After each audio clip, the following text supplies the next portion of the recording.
Bom dia a todos. Sejam muito bem-vindos à videoconferência de divulgação de resultados do quarto trimestre de 2025 da SLC Agrícola.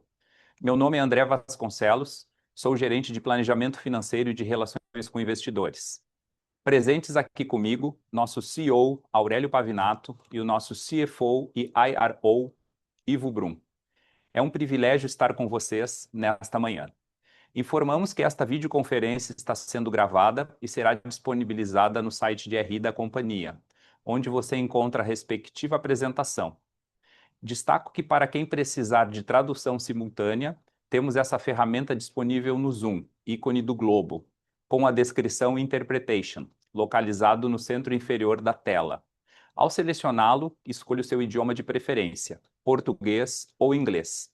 Para aqueles que ouvirão a videoconferência em inglês, há a opção de silenciar o áudio original em português, clicando em Mute Original Áudio.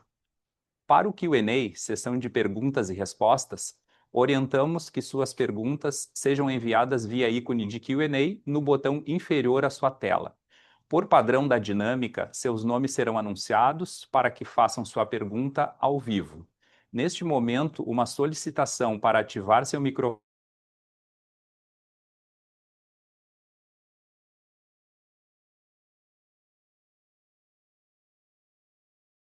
a leia em voz alta.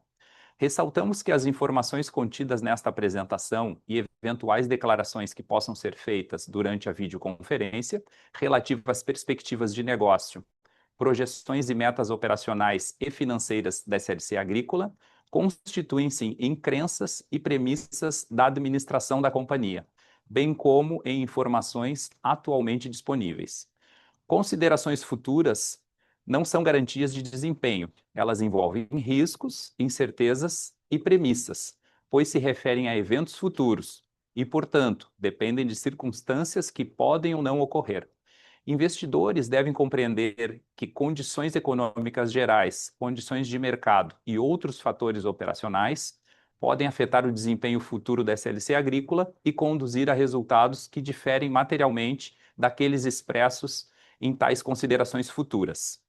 Agora gostaria de passar a palavra ao nosso CEO, Aurélio Pavinato, para iniciarmos a nossa apresentação. Pavinato, pode prosseguir, por favor. Obrigado, André. Bom dia a todos. Sejam bem-vindos à videoconferência de resultados da SLC Agrícola, referente ao quarto trimestre de 2025. Agradecemos a presença de nossos acionistas, analistas e demais participantes. Hoje apresentaremos os principais destaques operacionais, financeiros e estratégicos do período, que reflete mais um ano de execução consistente da nossa estratégia de crescimento sustentável e geração de valor. Vamos, por favor, para o slide 4, onde vamos comentar sobre o mercado do algodão.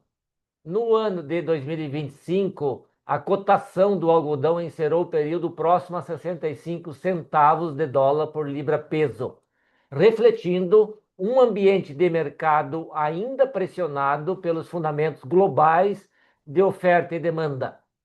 Para a safra 24-25, o Departamento de Agricultura dos Estados Unidos estima um consumo mundial de aproximadamente 20 milhões de fardos, enquanto a produção global é projetada em cerca de 118,5 milhões de fardos, resultando em um leve déficit global. O Brasil segue consolidado como líder mundial nas exportações de algodão, respondendo por aproximadamente 1/3 do comércio global, sustentado por ganhos estruturais de produtividade, competitividade e reconhecimento internacional da qualidade da fibra. Em linha com esse cenário, a SLC Agrícola atingiu um recorde histórico de exportações em 2025, com 369 mil toneladas exportadas, o maior exportador do Brasil, demonstrando nossa forte capacidade operacional e competitividade no mercado global. Para a safra 25-26, a expectativa de um leve superávit global, o que mantém um ambiente ainda desafiador para preços, porém com fundamentos que podem evoluir conforme a recuperação da economia mundial.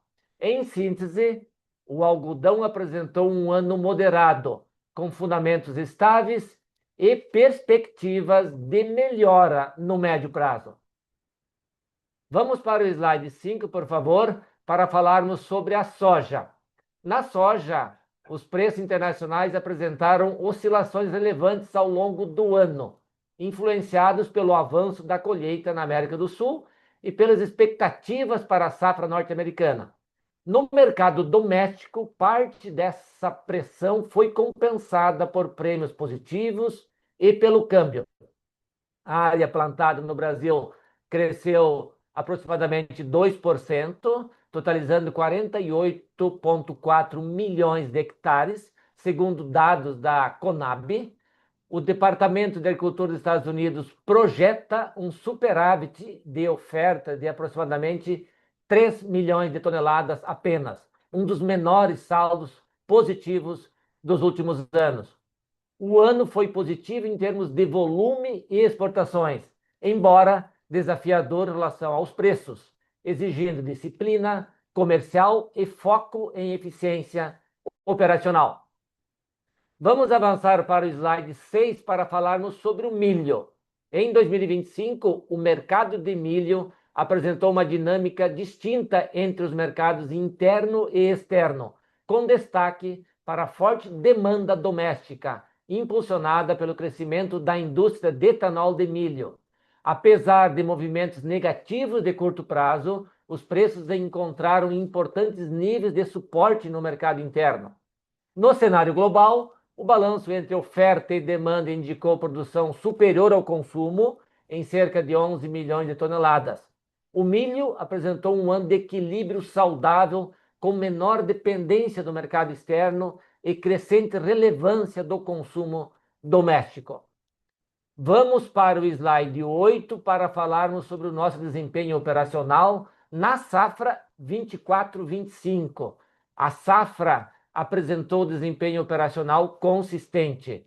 Na soja, alcançamos produtividade média de 3.961 quilos por hectare, dentro da nossa expectativa, crescimento de 21% em relação a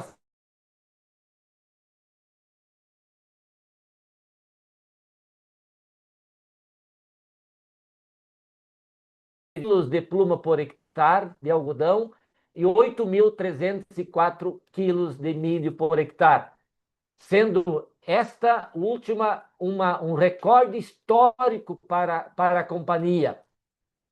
Passo a palavra para o colega Ivo Brum para comentar sobre o nosso desempenho financeiro. Ivo, por gentileza, pode prosseguir.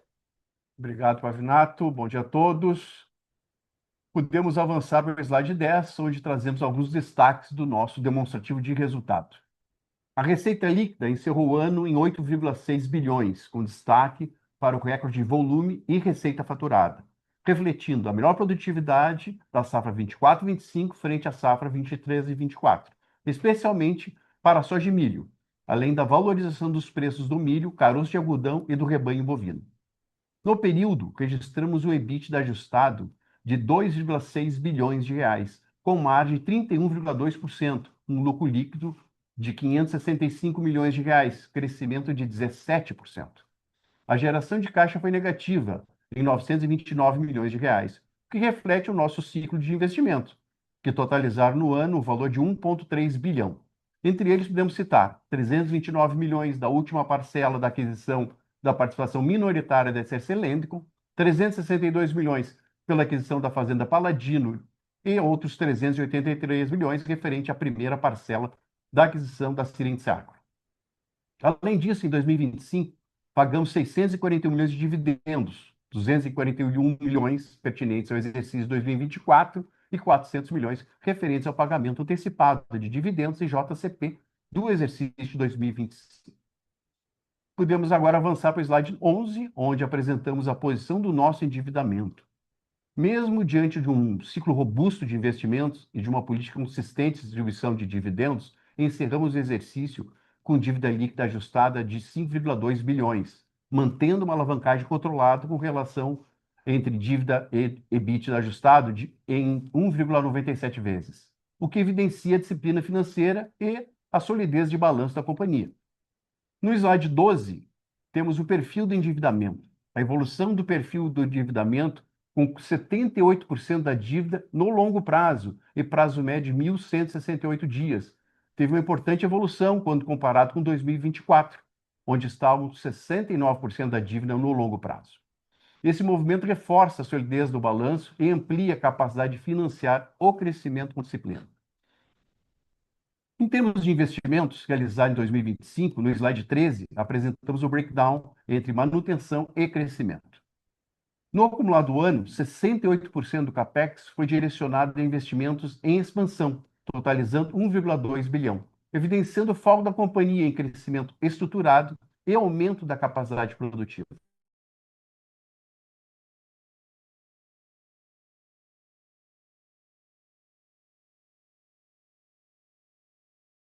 Em Minas Gerais, além de investimentos em obras, armazéns, máquinas, implementos agrícolas e correção de solo, o que ampliam a eficiência e a produtividade em longo prazo. O CAPEX manutenção equivale a 32% do total, somou 556 milhões de reais, reforçando o compromisso da SLC Agrícola com a preservação dos ativos, a continuidade operacional e a sustentabilidade do negócio. Adicionalmente, também houve um incremento de 342 milhões de reais no imobilizado da companhia devido à aquisição da Sirinse Agro, que também se refere a CAPEX de expansão. Podemos avançar para o slide 14, onde vamos apresentar os resultados de 2025 para o produto sementes. Em 2025, o volume total distribuído de sementes alcançou 61.400 mil Big Bags, refletindo um crescimento de 12,1%.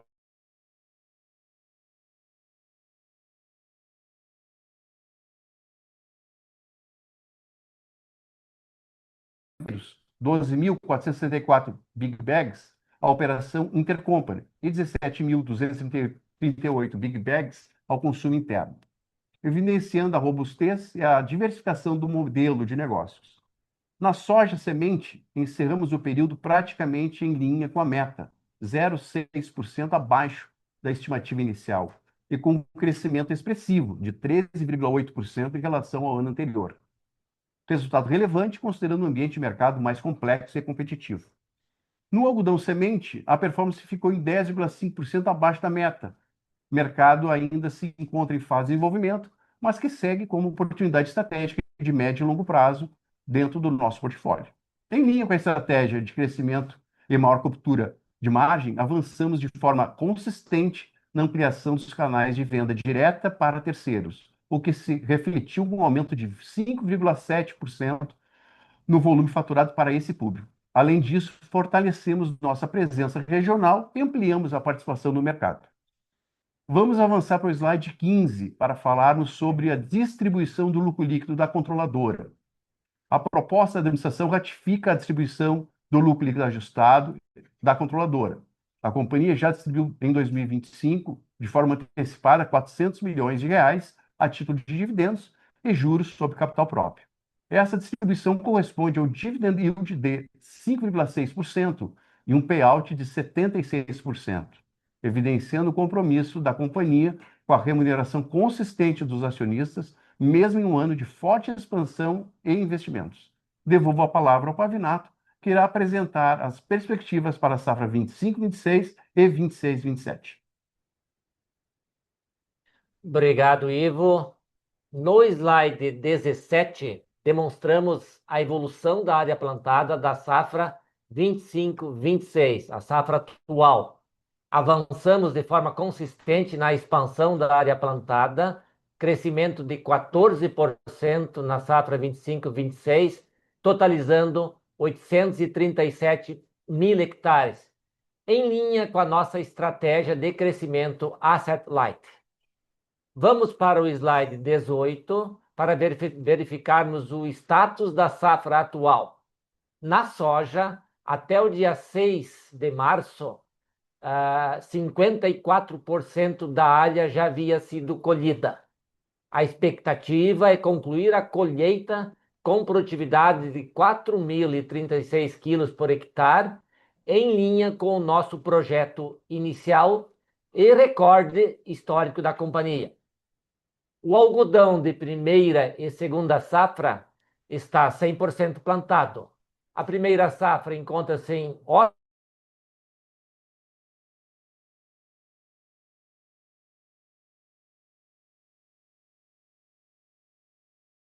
o plantio concluiu dentro da janela ideal, historicamente ideal, após ajustes de área para culturas alternativas, mantendo a expectativa de atingir o nosso projeto. No milho segunda safra, o plantio teve início na segunda quinzena de janeiro e até o dia 6 de março, 72% da área de 158 mil hectares já haviam sido plantados. A previsão é concluir o plantio do milho até meados de março, com estimativa de produtividade em linha com o nosso projeto inicial. Para sementes, a estimativa de vendas em 2026 é de 72 mil big bags de soja semente, crescimento de 28% em relação a 2025 e de 6.208 big bags de algodão semente, também com crescimento de 8% frente ao ano anterior. Podemos avançar para o slide 19, onde apresentamos a posição atual dos heads da safra 25-26. Já estamos bem hedgeados, assegurando maior previsibilidade em um ambiente de mercado mais volátil e todos os insumos da safra já foram comprados. Na soja, considerando os compromissos assumidos, alcançamos 75% da produção estimada protegida. No algodão, fixamos 81% da produção, enquanto no milho travamos 44%, além da realização de hedge cambial alinhado às vendas das commodities, mitigando riscos de preços e câmbio. Para a safra 26-27, avançamos de forma antecipada na estratégia de insumos com a aquisição de 100% dos fertilizantes fosfatados e 16% dos defensivos agrícolas, reforçando nosso foco na relação de troca, na eficiência de custos e na preservação de margens. Diante dos conflitos geopolíticos em curso e das decisões de plantio nos Estados Unidos, entendemos que o momento requer cautela e disciplina, especialmente na gestão de riscos e na alocação de capital. Agora podemos ir para o slide 20, onde trazemos informações sobre os nossos projetos de irrigação. A irrigação segue como um dos principais vetores estratégicos de crescimento da companhia. Atualmente, contamos com 19 mil hectares irrigados, com potencial de expansão para 53 mil hectares nos próximos anos, iniciativa que amplia de forma relevante a previsibilidade produtiva, a rentabilidade por hectare e a valorização dos ativos. Em linha com essa estratégia, realizamos associação com fundos de investimento em participações sob gestão do BTG, que fortaleceu nossa estrutura de capital e acelerou a expansão da área irrigada na Bahia. A parceria já viabilizou a entrada de 974 milhões de reais em 2025 e parcialmente em 26, e temos um adicional de 60 milhões de reais que vai entrar no segundo semestre de 26. Esses recursos serão direcionados para a implementação de 28 mil hectares irrigados adicionais nas fazendas Piratini e Paladino. Na fazenda Piratini, o projeto já está em execução e deverá alcançar 13.204 hectares irrigados até 2026.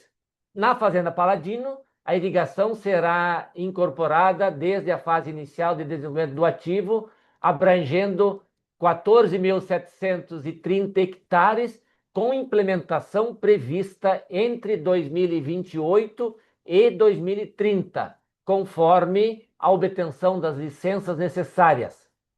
Essa iniciativa reforça o nosso modelo Asset Light, antecipa o valor econômico dos ativos, reduz riscos climáticos e amplia o potencial de geração de caixa e de valorização das terras no longo prazo, em total alinhamento com a estratégia de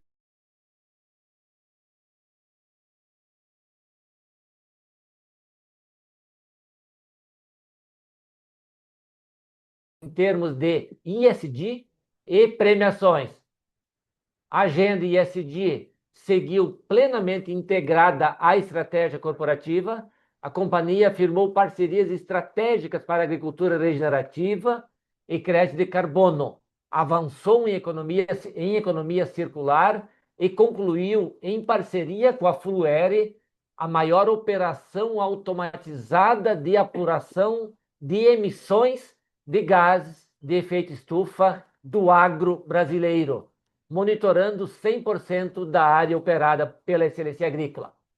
E, por fim, compartilhamos no slide 22 alguns destaques em termos de ISD e premiações.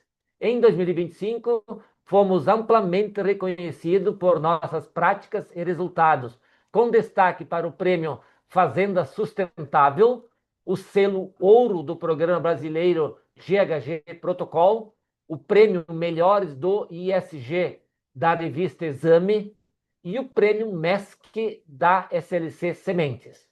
Também recebemos o reconhecimento do Great Place to Work Brasil, além das premiações de melhor profissional de relações com investidores e melhor prática de RI, Small Middle Cap, concedidas pelo prêmio APIMEC.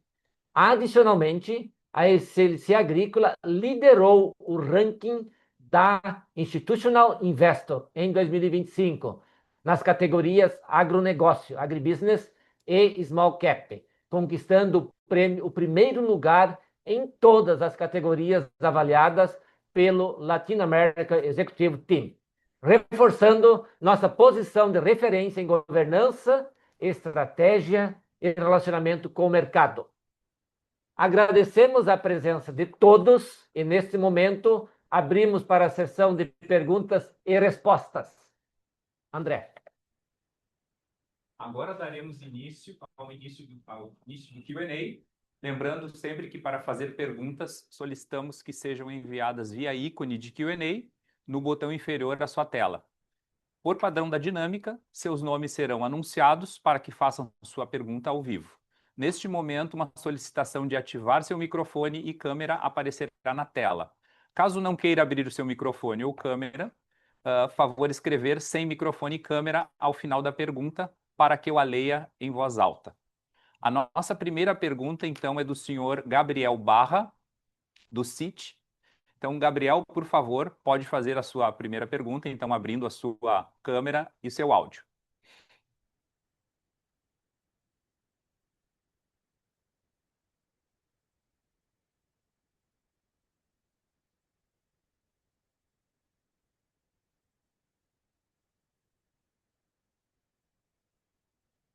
Gabriel, está conosco?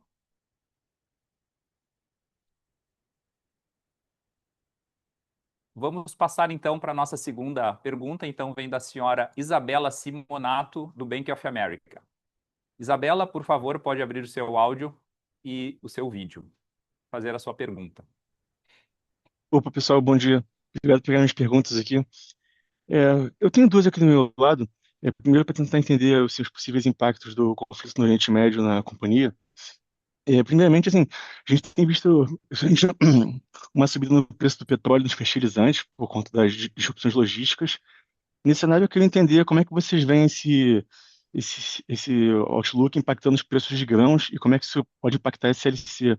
E parece que a companhia está mais voltada para um possível upside no conflito, já que grande parte dos custos dessa safra já foram formados e a companhia já conseguiu avançar nos insumos para a safra que vem.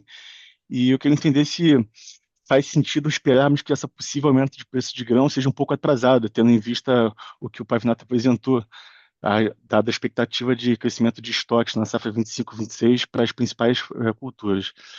E a segunda pergunta, ainda um pouco nessa questão do conflito. Eu imagino que o conflito também esteja impactando o setor petroquímico devido à oferta de matérias-primas, principalmente na região da Ásia e no Oriente Médio. E nesse cenário eu queria entender como é que vocês veem a dinâmica do algodão, tendo em vista que a gente poderia ter uma queda na competitividade do poliéster. Se vocês puderem comentar um pouco sobre o tema. É isso. Obrigado, pessoal. Gabriel Barro. Bom dia, Gabriel. Obrigado pela pergunta. Você pegou os tópicos que estão muito fortes no mercado atualmente, né? A questão da guerra atualmente e os reflexos que isso está provocando, né? Então, assim, Gabriel, o resumo: petróleo alto, ele é bom para as commodities agrícolas. E por isso que nós tivemos, então, já esse efeito positivo em termos de evolução nos preços, especialmente da soja, já uma pequena recuperação do preço do milho. Tem esse efeito. Então, por que ele é bom para as commodities agrícolas? Hoje, as commodities agrícolas, elas são fornecedoras de alimentos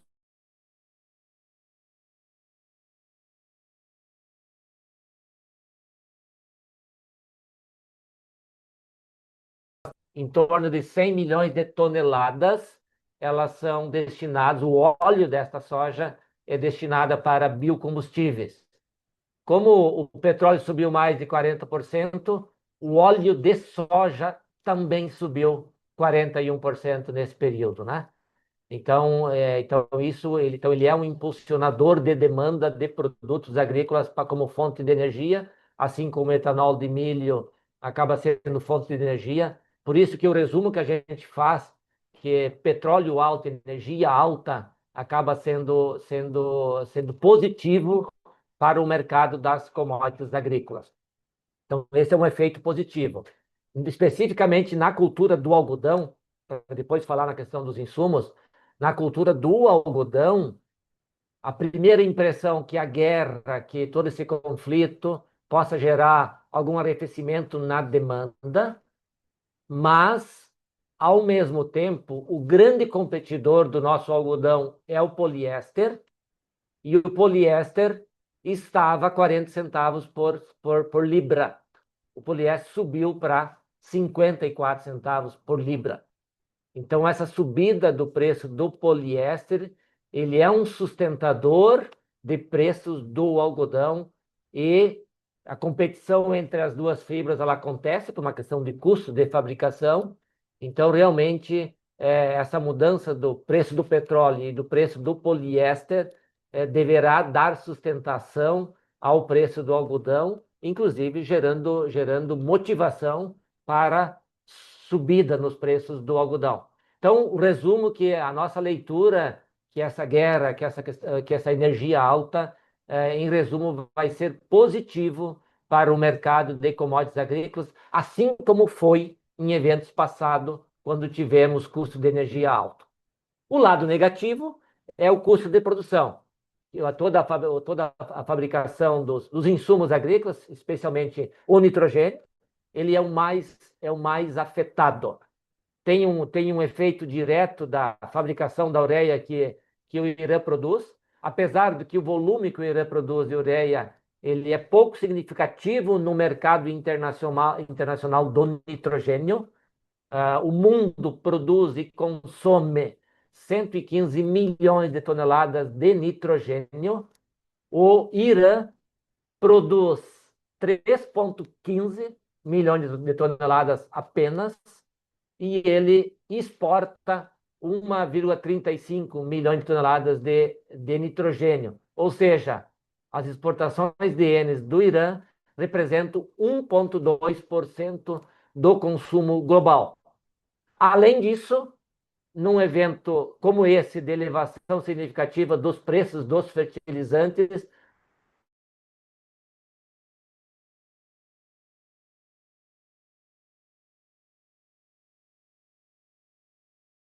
momento vai sofrer mais. 70% do consumo dos fertilizantes acontece no hemisfério norte e eles estão comprando agora. Eles estão plantando, vão plantar agora, nos próximos meses. E então esse efeito mais de curto prazo está acontecendo e vai acontecer sobre o hemisfério norte.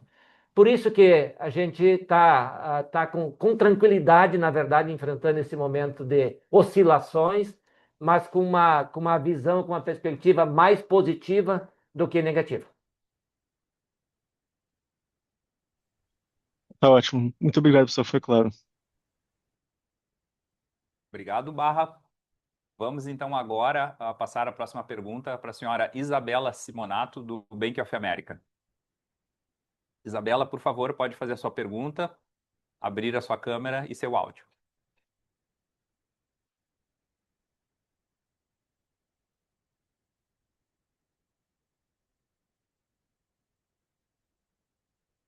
Oi, bom dia a todos. Vocês me escutam?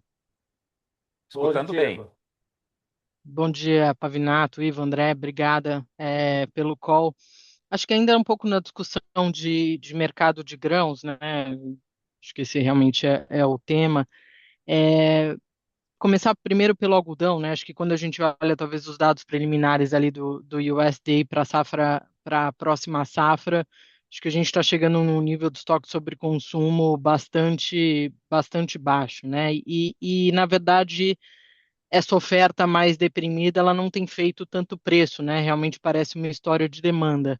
Será que a minha pergunta é um pouco qual que é a leitura de vocês sobre esse número, né? A gente pode começar a ter de fato uma recomposição de preço de algodão em função dessa oferta e demanda mais apertada ou não? A gente realmente precisa ver níveis de compras, né, níveis de consumo de fato mudando um pouco de patamar para o preço andar. Isso estou falando isolando um pouco talvez aí a variável petróleo da conta, né? E minha segunda pergunta também é sobre a safra americana que vai começar, né? Acho que a gente vê, obviamente, dados ali preliminares do USDA, mas talvez um pouco qual que é a leitura de mercado de vocês, é, até em função desse rally recente de fertilizantes, se tem alguma coisa ainda que o americano precisa comprar e que isso possa gerar talvez uma área plantada um pouco menor do que o esperado e talvez até uma rotação de milho para soja mais acentuada, acho que já é esperado que tenha essa migração, mas como isso deve se comportar, e ao mesmo tempo como vocês enxergam a China, né, como compradora de soja americana, que eu acho que isso é bastante relevante para a dinâmica de soja para os próximos 12 meses. Então, assim, no final do dia, acho que tirando o efeito, talvez guerra, né, e pressão de custos, como vocês estão enxergando oferta e demanda de soja, pensando principalmente na safra americana? Obrigada. Obrigado, Isabela, pela pergunta. Então, sobre o algodão, demanda, realmente, os últimos anos, a demanda do algodão tem sido estável, a produção também tem sido estável, por isso que o supply and demand está equilibrado.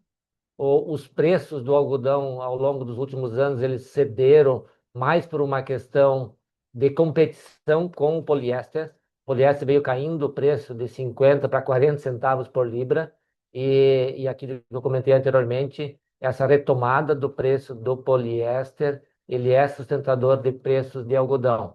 Além disso, esse preço baixo do algodão, abaixo de 70 centavos por libra, ele desmotivou o plantio do algodão nos principais países produtores. A área de algodão dos Estados Unidos nos últimos 2 anos caiu de 12,7 para 11,2 milhões. Na Índia, desculpa. Na Índia, caiu de 12,7 para 11,2 milhões de hectares. Nos Estados Unidos, caiu de 4,1 para 3,8 milhões de hectares. Na Austrália, a soja plana, de acordo com a água que eles têm disponíveis, eles plantaram nos últimos anos em torno de 600, 650 mil hectares, totalmente para exportação, compete diretamente com o Brasil, e agora eles plantaram nesse ano apenas 470 mil hectares. Então, esse preço baixo do algodão dos últimos 2 anos, ele desmotivou o plantio de algodão nos principais países que competem com o Brasil. O Brasil, pela nossa competitividade, pela nossa alta produtividade, o Brasil continuou expandindo nos anos passados, esse ano agora atual, que o Brasil, então, quando baixou de 70 centavos, o Brasil também fez um ajuste na área plantada e reduziu a área plantada em 5% nesse ano. Então, essas reduções de área plantada que aconteceram no mundo e no Brasil, inclusive, na safra atual, está gerando uma menor oferta de algodão. E aí, considerando, então, essa perspectiva de o poliéster ficar mais caro, a gente já sentiu nos últimos meses agora uma demanda um pouco mais consistente pelo algodão. Além de toda a cadeia da indústria têxtil estar trabalhando da mão para a boca, ou seja, o nível de estoque na cadeia é muito baixo. Então, quem está estocando o produto hoje é o produtor, especialmente o brasileiro. E isso, de certa forma, em qualquer reação positiva de preço, gera uma corrida pela demanda. Então, por isso que nós somos mais altistas com a cultura, com o preço do algodão do que estáveis ou baixistas em função desse cenário que está sendo enfrentado. Então, esse é o cenário do algodão. Em relação em relação ao plantio americano, o rally de fertilizantes agora, e o rally forte mesmo hoje é do nitrogênio, né? O nitrogênio que realmente ele mudou de patamar de preço, ele subiu, está o dobro hoje o preço da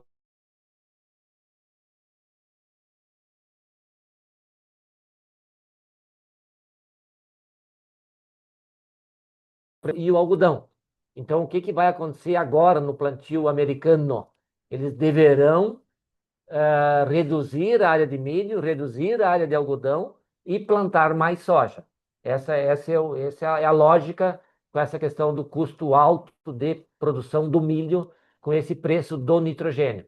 Então, vai ter um ajuste aí na questão da área plantada dessas culturas ao longo aí dos próximos meses e, de certa forma, gerando aquele equilíbrio sempre que acontece entre soja e milho no mercado internacional ajustando oferta, ajustando demanda. Mas o ponto positivo é que nós temos um milho com estoque a nível internacional baixo, estoque de passagem de 23%. O normal é 27%.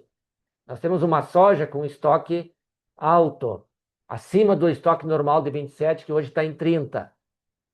O americano vai plantar mais soja, vai ofertar mais soja, ele vai gerar esse equilíbrio entre preço de soja, mas a soja tem uma demanda consistente para biocombustível, energia mais cara, então gera demanda por soja, gera demanda, vai gerar demanda vai gerar demanda por milho e não vai ter oferta do milho. O milho vai ter uma oferta menor. O estoque de milho no mundo já está apertado, né? Então é esse cenário que a gente está. As duas culturas todos os anos cresce a demanda, cresce a demanda. Então, se o custo é alto, o produtor não vai plantar mais, ele não vai ofertar mais. Então, tem que ter um preço que motive o produtor a plantar. Então, essa dinâmica do mercado, a gente está, aquilo que eu comentei na pergunta anterior, confortável que essa dinâmica do mercado de energia cara, ela vai ser favorável para o nosso negócio e não desfavorável, como se poderia pensar. Mas, custo alto, insumo alto, isso vai ser ruim para o negócio da SLC. Não. Energia alta é bom para o negócio da SLC, e especialmente essa questão do poliéster subindo de preço e competindo com o algodão, né? A China, ela importa as suas 112 milhões de toneladas de soja, ela vai continuar importando mais do Brasil, mais dos Estados Unidos, não faz grande diferença. Provoca uma oscilação maior nos prêmios brasileiros, se ela importa mais fortemente do Brasil, e pressão sobre os prêmios americanos, mas o americano também vai consumir mais soja. O Trump, apesar de não ser favorável ao ESG, ele é favorável ao produtor americano. Por isso que ele aprovou o mandato para consumir mais biocombustível nos Estados Unidos. Então, esse ano, deverá consumir mais soja para biocombustível nos Estados Unidos. Então por isso que, e ainda mais agora com o petróleo caro, né? Então, a gente não tem a cadeia de suprimento de soja a nível mundial, ela vai se equilibrando. O que interessa, na verdade mesmo, é a oferta e demanda a nível global. E esse deslocamento de um país para o outro acontece de acordo. Mas a China, ela tem o Brasil como principal fornecedor dela, né? Quer dizer, os Estados Unidos ela vai administrando. Esse é o resumo que a gente faz em relação à China e Estados Unidos. Excelente, obrigada. Obrigado, Isabela. A nossa próxima pergunta, então, vem do senhor Tiago Duarte, do BTG Pactual. Tiago, por favor, pode fazer sua pergunta? Olá, bom dia a todos. André, Pavinato, Ivo, prazer falar com vocês. Duas perguntas rápidas do meu lado.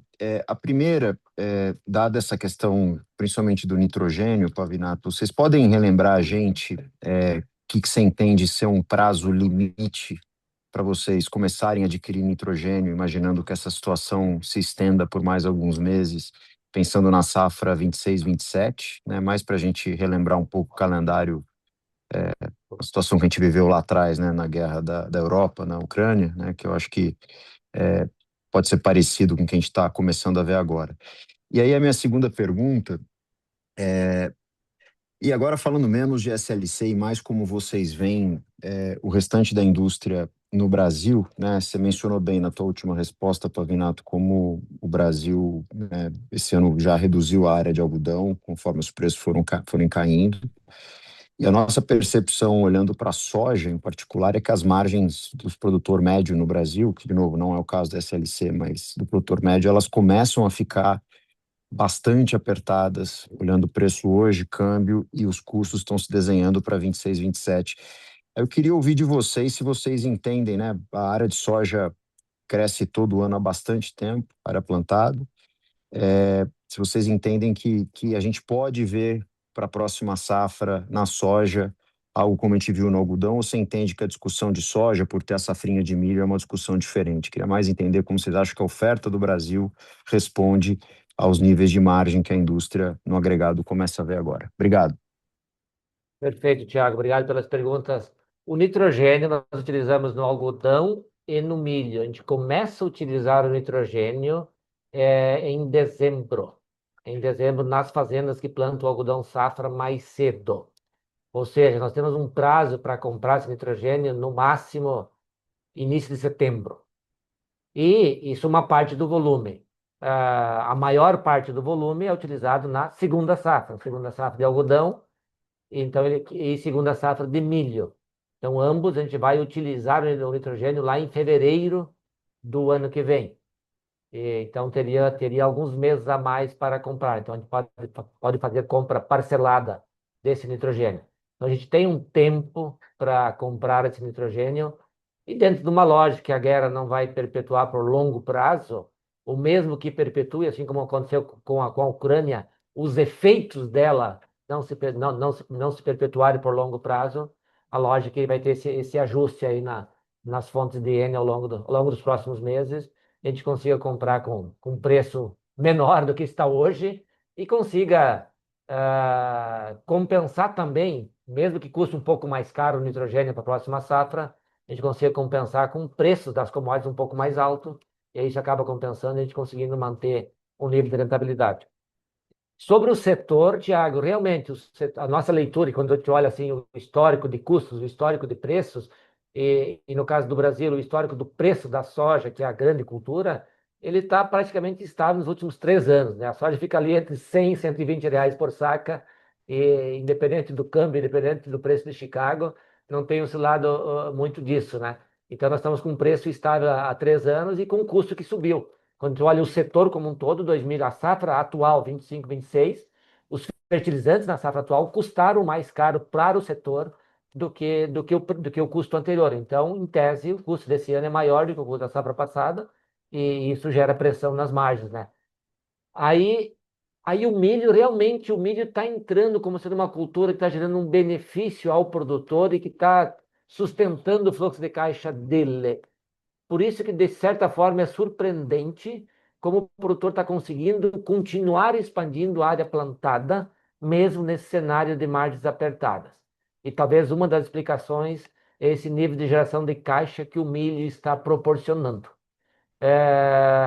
Voando pelo centro-oeste brasileiro, a gente visualiza hoje expansões de áreas sendo desenvolvidas, novas áreas. Então, a área plantada de soja na safra que vem ela não deverá cair, ela deverá ficar igual ou crescer. Algumas áreas marginais talvez vão ser abandonadas, mas teremos adições de algumas áreas novas, né? Então, então, a nível de o Brasil está sendo um fornecedor resiliente em termos de suprimento de soja. Mas talvez crescer pouquinho não é suficiente numa demanda mundial que cresce 10, 15 milhões de toneladas por ano, né? Então, ficar um ano, 2 anos sem crescer a área plantada no Brasil, a gente vai ter escassez de oferta e sem falar de alguma seca eventual em algum país. Nós estamos vivendo agora 2 anos de safras muito boas no Brasil, safras muito boas nos Estados Unidos. Então, no meio desse caminho, poderá acontecer alguma seca em algum país que provoque uma disruptura na oferta. Mas expansão de área nos próximos anos é necessário para manter a oferta. E se não tiver expansão de área, uma expansão muito pequena, começa a gerar um déficit ao invés de um superávit, como aconteceu nos últimos anos, e isso, então, já motiva preços melhores, né? Excelente, Pavinato, obrigado. Valeu, Thiago. Obrigado, Thiago. A nossa próxima pergunta vem, então, do senhor Victor, do Banco UBS. Victor, por favor, pode fazer a sua pergunta?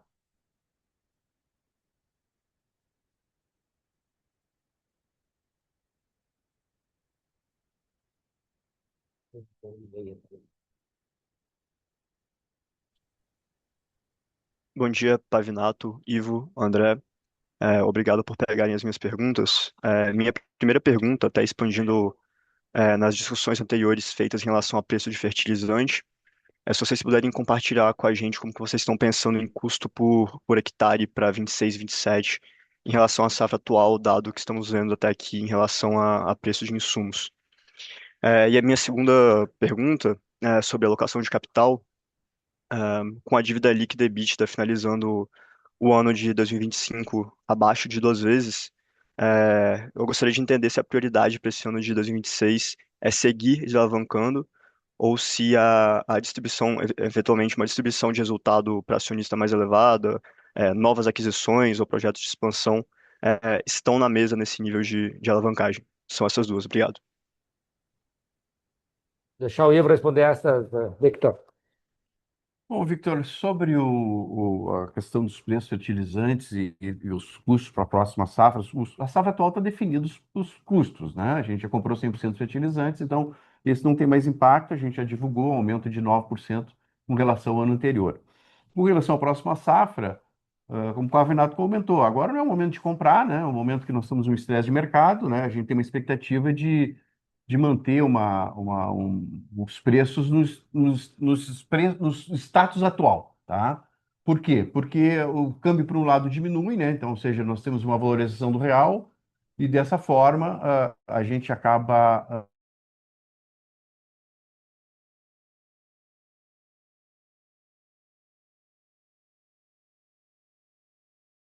temos que aguardar um pouco, né? O Pavinato comentou, nós temos até setembro para comprar um pedaço da ureia, então tem tempo ainda para a gente efetuar isso. Com relação a outro ponto, que era, agora perdi aqui onde, Alavancagem. alavancagem, bom, obviamente esse ano a gente está crescendo 100 mil hectares, então assim, a gente tem novas áreas, novas pessoas, então tem bastante coisa para a gente aculturar nesse nosso time. E eu te diria assim que a expectativa é reduzir a alavancagem, né? Esse é o projeto inicial. Esse é o projeto inicial e a gente se tiver a oportunidade de crescer, obviamente a gente vai avaliar, mas sempre olhando com cuidado essa questão da alavancagem. Perfeito, está bem claro. Obrigado. Só para complementar, o fertilizante, o fósforo normalmente representa 50% do pacote de fertilizantes nosso, que a gente já comprou para a próxima safra. E compramos a um preço por ponto de nutriente abaixo da safra atual. Então, essa é uma informação bem importante também. Então, a safra, bom, esse é o resumo. Tá claro. Obrigado, Pavinato. É. Obrigado, Victor. Agora a nossa próxima pergunta vem, então, do senhor Gustavo Troiano, do Banco Itaú. Então, Gustavo, por favor, pode abrir seu áudio e fazer sua pergunta. Bom dia, Pavinato, Ivo, André. Obrigado por pegar a minha pergunta.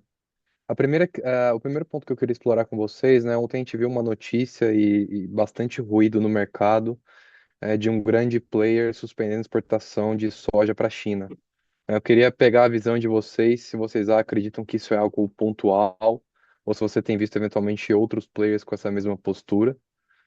E o segundo ponto, né? A gente viu aqui na atualização diária o aumento de outras culturas.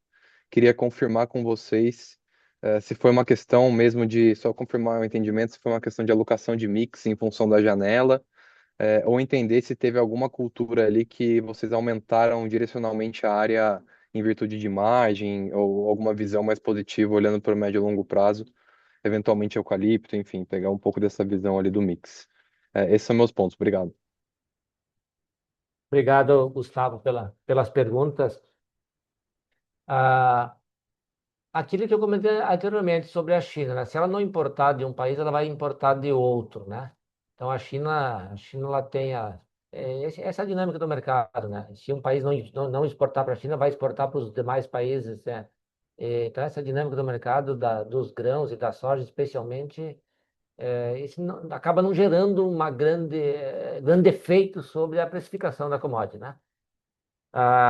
Sobre a questão das culturas, a gente tinha o planejamento inicial. Este ano teve atraso nas chuvas em algumas fazendas, especialmente no Maranhão. Então a gente acabou não conseguindo plantar a soja cedo para fazer a segunda safra. A gente acabou reduzindo a soja, nesse caso lá, e fazendo algodão safra. E também no Mato Grosso teve algumas fazendas que choveu mais tarde também esse ano. Então é por isso que teve esse pequeno ajuste, redução da área de algodão, né? Em relação ao previsto inicialmente. Então, essas decisões a gente toma pontualmente, fazenda a fazenda, naquele momento. O dia 5 de fevereiro, 10 de fevereiro, eu vou plantar algodão ou vou plantar milho.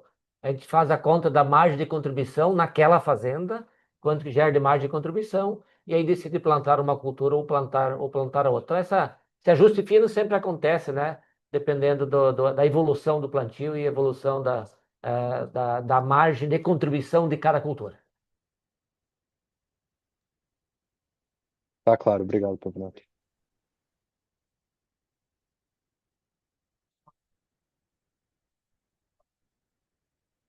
Obrigado, Gustavo. A nossa próxima pergunta, então, é do senhor Pedro Fonseca, da XP.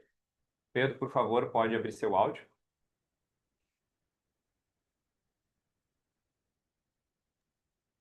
Oi, pessoal, eu acho que eu que fiz a pergunta, que é a última, tá? O Pedro da XP. Não sei se mudou a ordem. Ok. Desculpe, desculpe, Pedro, eu sempre chamei de Gustavo.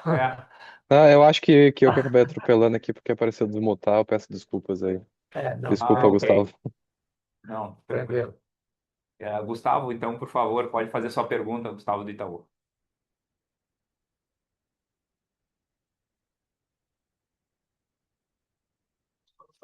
Pode chamar a Larissa. Ok? Então vamos passar então para Larissa Pérez, do JP Morgan. Larissa, por favor, pode fazer sua pergunta, abrir seu áudio.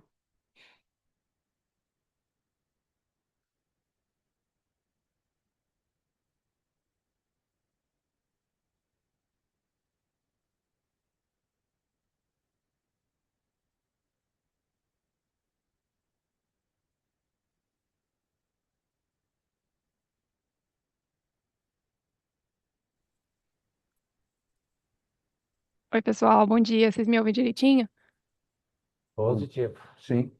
Obrigada pelo espaço. Eu tenho duas perguntas rápidas. Primeiro, sobre clima, eu queria ouvir um pouco de vocês sobre a El Niño. A gente tem visto aí a probabilidade do El Niño aumentando aí a partir do segundo semestre. Se vocês puderem nos lembrar como que a produtividade de vocês costuma se comportar em anos de El Niño e como isso poderia impactar os resultados de vocês em 26, acho que seria ótimo. E o meu segundo ponto, talvez seja aí um follow-up da pergunta do Pedro. A gente tem conversado muito com os investidores sobre crescimento etanol de milho aqui no Brasil. E eu queria entender como que a SLC pode se beneficiar desse crescimento de etanol de milho. Se vocês puderem lembrar para a gente quantos por cento do milho que vocês produzem já vai para o etanol, seria ótimo. E se eventualmente vocês cogitariam plantar biomassa para o setor ou até mesmo investir numa planta de etanol de milho. Acho que são esses os meus dois pontos. Obrigada. Bom dia, Larissa. O El Niño, historicamente, então, ele provoca chuva em excesso no sul do Brasil e menor quantidade de chuva no centro-norte do Brasil. Então, para nós, ele tem um efeito negativo em termos de suprimento de água, de chuvas, especialmente na região nordeste do Brasil. Hoje a gente está com um sistema muito mais maduro, com muito mais irrigação agora na Bahia, que é a região onde a gente mais sofria quando acontecia El Niño. Então, hoje a gente está muito mais resiliente para enfrentar um El Niño e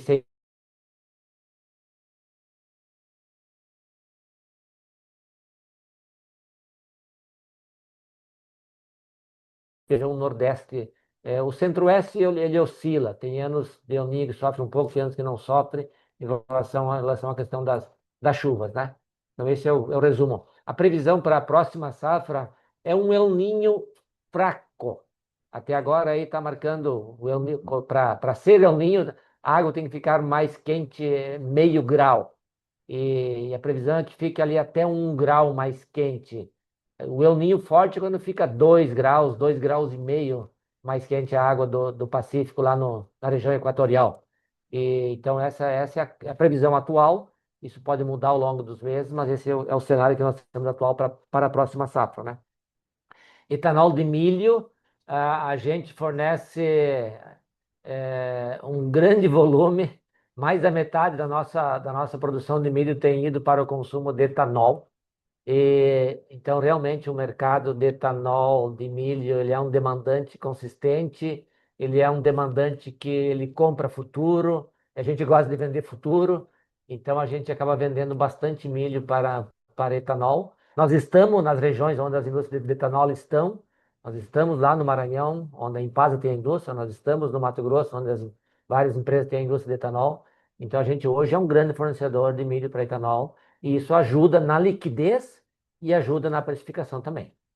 Então, realmente, a demanda por etanol está ajudando nessa dinâmica do mercado de milho no Brasil e tornando a cultura do milho uma cultura mais previsível, demanda mais consistente, vendas futuras e uma precificação, eu diria assim, mais justa.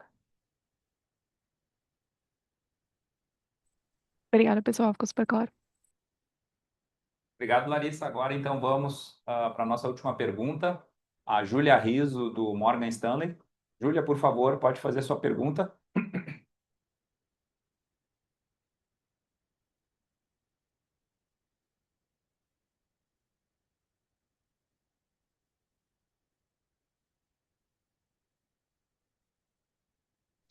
Oi, gente, tudo bem? Obrigada por pegar minha pergunta aqui. Eu queria fazer alguns follow-ups, porque o áudio do Pavinato, em algumas perguntas, acho que é da Isa, ele acabou cortando aqui para mim. Então, me desculpa se eu fizer você repetir, mas eu queria falar um pouco sobre a expectativa para a safra americana, dado a situação atual de fertilizantes. No sentido, algumas perguntas aqui, você acha que o custo de produção para o produtor de milho sobe lá nos Estados Unidos, dada a questão da ureia? Se há risco de supply, deles não terem o fertilizante, e quanto que isso poderia causar de shift de área do milho para a soja, e suas consequências em termos de preço, né? Ou destruição de demanda por fertilizante, dada a sua experiência em outras crises. Então, é um pouco dessa perspectiva da safra americana e do aumento de custo do milho, dada a situação atual. A outra pergunta se eu puder aqui fazer um follow-up aqui indo para o mercado local, é o impacto do diesel atualmente na safra corrente.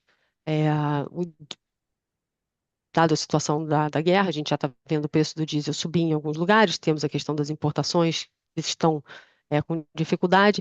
Se você vê isso como quanto o diesel representa dos custos da safra atual, como isso poderia afetar os custos orçados, e a própria dinâmica da safra brasileira, mais numa questão, seus reflexos a nível mundial, né? Aí para o Ivo, eu Júlia, acho que por... Oi, tá me ouvindo? Júlia, repete a última pergunta, porque cortou para nós aqui. Seria o diesel. O diesel, como que Sim, ele poderia afetar custos da safra atual e até não só na SLC, mas a nível Brasil, suas consequências, né? tá. E a terceira, se eu puder, para o Ivo, a questão do CAPEX esperado para esse ano e o quanto que você imagina de fluxo de caixa para arrendamentos. É, dado o tamanho da área, mudança um pouco de mix e preços que estão de mercado. Uhum. Perfeito. A expectativa é que haja, então, novamente esse ano nos Estados Unidos, um aumento da área plantada de soja e uma redução da área plantada de milho. O tamanho desse ajuste, Júlia, vai depender agora das próximas semanas, né? O quanto que o produtor americano vai substituir. O fertilizante hoje, ele está, quando tu olha assim, o pacote de fertilizantes, hoje ele está 50% mais caro do que o padrão histórico. Pegar uma média histórica dos últimos 12 anos de preço de fertilizantes e o preço que está hoje, ele está 50% mais alto, né? Então, e puxado pelo nitrogênio, que está 100% mais alto. Então, realmente, o produtor americano ele vai fazer conta e vai decidir qual cultura plantar, mas a lógica dele plantar uma área bem maior de soja, talvez 1 milhão, 2 milhões de hectares a mais de soja, e reduzir essa área de milho, né? Quando aconteceu, lá na pandemia, logo depois da pandemia, que aconteceu os preços dos fertilizantes estarem muito altos, a redução no consumo mundial de fertilizantes reduziu 10% o consumo de fósforo, reduziu 15% o consumo de potássio, reduziu 3% o consumo de nitrogênio. Então, especialmente o fósforo e o potássio. Cortou.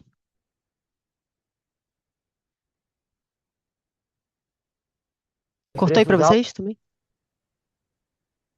preços altos. Desculpe, cortou para ti? Cortou.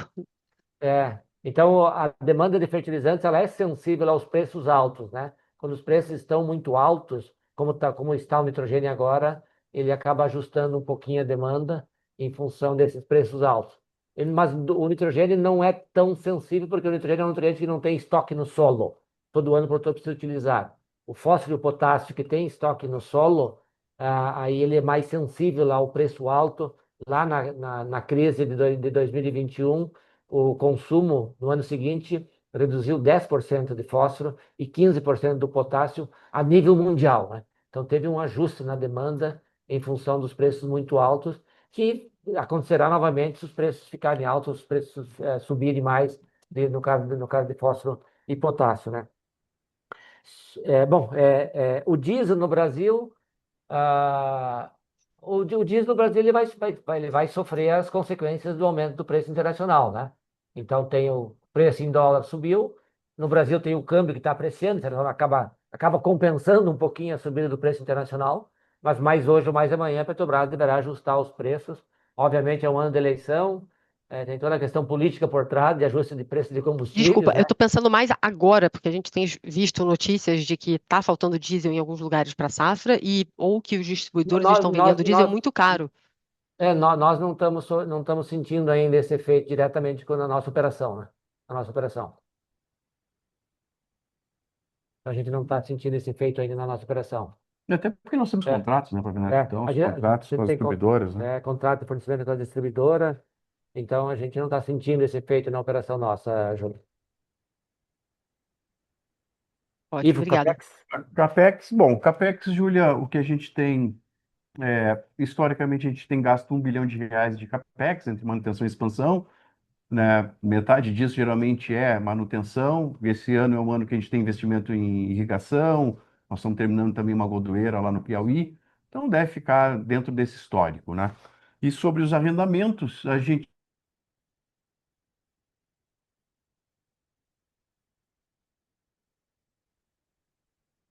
Cortou. tem quantos milhões de Ai, arrendamento. cortou, Ivo, desculpa. O arrendamento parou no arrendamento. Arrendamento, ano passado, nós gastamos 450 milhões, mais ou menos, com arrendamentos, tá? Como a gente aumenta a área plantada e, basicamente, com arrendamentos, a gente deve chegar na faixa de uns 500 milhões de arrendamento, na safra 25-26. Arrendamentos, inclusive, com máquinas e colheitadeiras, e etc., tá? Deve ficar nessa faixa aí. Pode me lembrar o diesel no custo total de produção?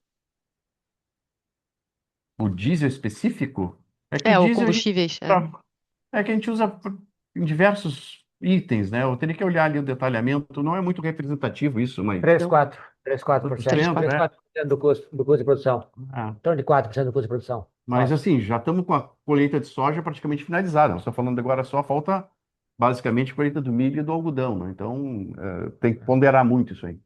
Não, É. e plantar, né? Vocês estão plantando ainda, né? Concluindo o Concluindo, milho. né? Concluindo o Concluindo. milho.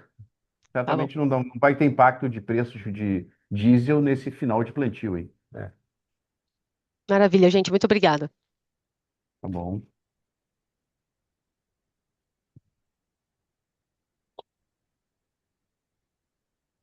Bom, a videoconferência de resultados referente ao quarto trimestre de 2025 da SLC Agrícola está encerrada. O Departamento de Relações com Investidores está à disposição para responder quaisquer perguntas e sanar quaisquer dúvidas. Muito obrigado aos participantes e tenham um bom dia.